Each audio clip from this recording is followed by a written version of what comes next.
Hey guys, it's Jason here. Welcome back to the channel and welcome to another video. Today I'm going to show you guys my Ryft build. For those who have been kind of watching some of my latest videos and stuff like that, you have seen the kit sort of off in the background. You've seen parts all over the bench. And that is because I bought this as a fun build, something I was going to take my time with, something I wanted to kind of modify as I was building it, adding a couple option parts here and there.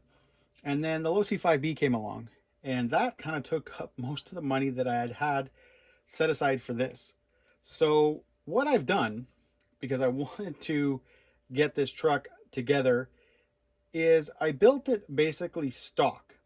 Now for the motor and ESC, because I'm selling my Profusion, I removed the ESC and the motor out of that. So this is the XR8 and the 2200 kV censored motor combo. This should be awesome in this thing. However, unlike what the truck is built for, I actually don't want to build a full-on rock racing bouncing kind of kit. I'm looking to build a very cool trail slash rock climber bouncer sort of kit, which I know, everybody always kind of says, oh, then why didn't you buy this? Why didn't you buy this? I bought this because I just really like the look of the Ryft. I like the 2.2s. I like everything about it. So that's what I went with, and this is why I went with the Ryft.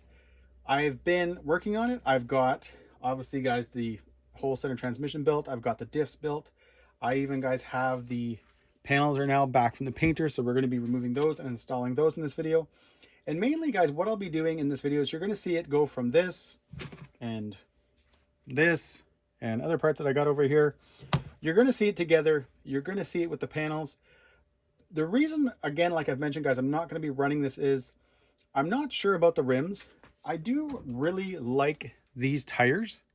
So the idea of gluing these and then having to buy new tires and all that stuff, to me, just doesn't make a whole lot of sense. So what I'm going to be doing is kind of just hold off. Obviously, I'll be able to use these, when I get it together, just to see it together. But I am going to be buying some 2.2 bead locks.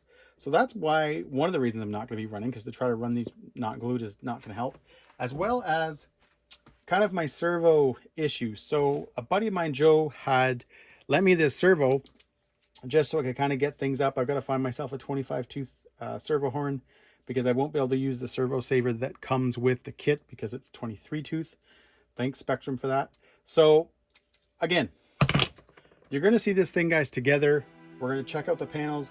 We're going to see how the cage looks. And to be fair, guys, we're going to see the whole truck together. I'm going to do it all in this video. I'm not going to make you guys sit through a couple of videos. But the only thing you won't see it running.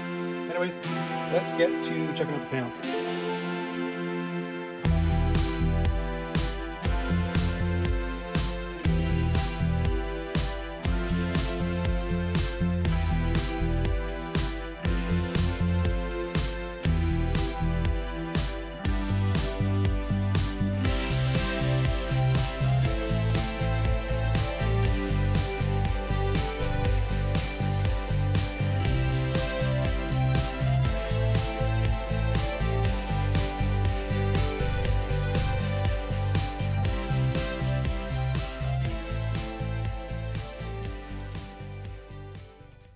All right, so I got the panels on and they look wicked.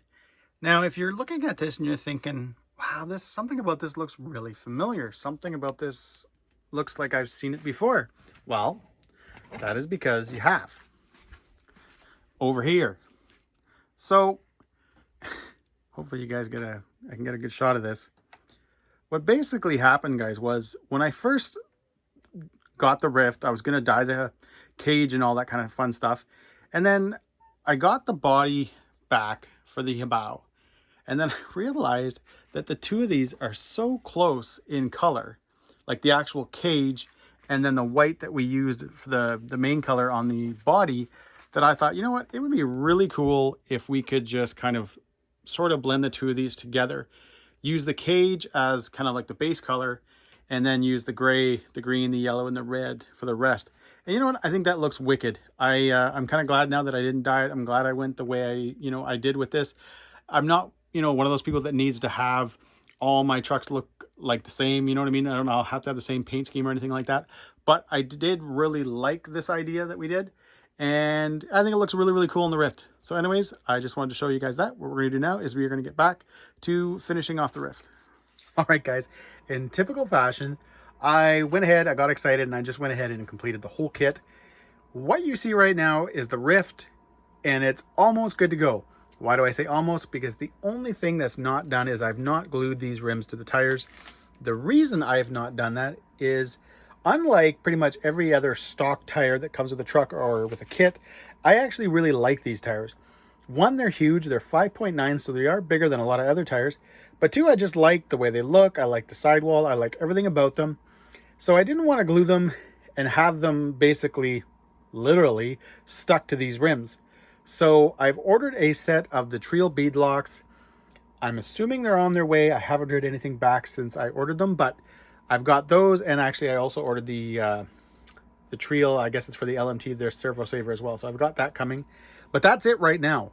So for the most part, when I get this truck out for the first time, it's going to be running stock shocks, everything like that. There won't be anything crazy on it. You're not going to be seeing a $500 kit running with, $2,000 in upgrades or anything like that. It's not. It's going to be basically stock. I've already addressed that I'm running the Hobbywing XR8. It's the SC version, so it's the 4S ESC with the slightly shorter can 2200 kV. So there's a 2200 and I think a 2250 or something like that. The 2200 is a little bit smaller. It doesn't have the same length. You can't really see it in there. You can kind of see it in there, but it just fits. Like it was funny when I was actually putting everything together. I was like, is this going to fit? And once you get everything kind of sitting in, that's when you notice that it fits and there's no room left. So you definitely couldn't put like a bigger 2200. So the 2200, for example, that I dropped, I can't think of the measurement right now, but the full 2200 Castle that I've got in that truck now would not fit in this without a lot of trimming. So this truck, if I haven't mentioned already, guys, it's a long ways from being finished the way I want it. So again, I've got that 2200 in there. I really, guys, would rather be running something a lot smaller, maybe like a 3200, like a slate motor or something like that. I'm not looking for a hardcore fast truck. I've watched the videos. This thing rips, especially with the 2200. And what's funny is I have taken it outside. Again, remember, the wheels and tires are not glued, but I did take it outside just for like a quick little rip. And even with the tires not being glued, you can tell this thing is going to fly. And I did it actually on a 2S and a 3S just to try. So I'm really excited to get it out. I'm excited to get it running. I put the system that's in the truck now in it because I wanted to get a feel for that size of motor in this truck. But then, like I mentioned, guys, later on, I will be switching it out for a different motor, as well as the ESC.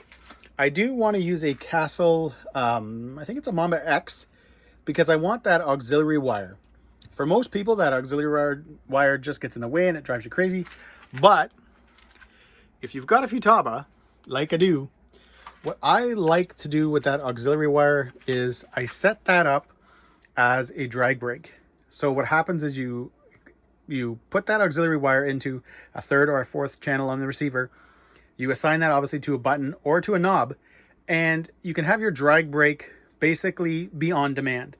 So the way I've done it in the past with my Bomber and my Wraith is I have it on a dial, so I can literally kind of crank up or crank down my drag brake. So if you're taking the truck out and you're just ripping it around, and obviously you don't want a new drag brake, you can do that.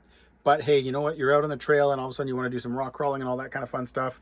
Hey, you can turn on your drag brake by your radio and you are good to go. So I really like that. That's coming, hopefully, probably, yeah. I don't know if it'll be coming this summer with everything else I've got going on, but it's coming. It'll be soon. With this truck being, kind of more of an adventure buggy, not necessarily a full-on rock racing, rock bouncing vehicle, I'm going to be changing out the shocks. I'd like to lower it. It sits very high. Actually, I'll show you guys. Give me 1 second. I'll take this off. This is how it sits. And you can see that it's nice. It's got a lot of travel, besides from the springs rubbing on the shock bodies. That'll drive me nuts. The shocks do feel really, really good. So my only complaint is the fact that they rub the way they do. They don't seem to rub as bad in the front. But I'd like to lower it down. I'd like to have this be more almost level, especially with these high tires. Like these tires, you know, offer so much clearance already that really I don't think it needs to be the way it is. I'd like to have it kind of more sit like that. One thing I already mentioned too, there's the tires, guys. So these are my Pitbull Rock Beast 2s. And again, gonna get you guys down there. You can see the size of them. Like, see the size of those stock tires. So again, I really like these. I like the fact that they're big. I like the fact that they're tall like that. So I'm going to be keeping those. But for this video, guys, that's it. This was kind of an intro to this truck. It was kind of, you know, just showing everybody what I did, showing you guys the panels. There's loads and loads of pictures at the end of the video. So you'll see it kind of out in the sun. You'll see it beside the Hyper MT Plus 2. Because, again, this body just turned out crazy. Coming soon as I get the rims, I'll be doing the rims. I'll be doing the servo saver. And I'm going to be getting this thing out. I've offered my son some money to be my cameraman. We're going to head up to my work because there's tons and tons of trails up there. And we're going to give this thing a good run. We've got rocks. We've got trails. We've got a little bit of everything. So anyways, guys, that's it. I know this video kind of went from like, hey, I'm building a Ryft to, hey, it's done.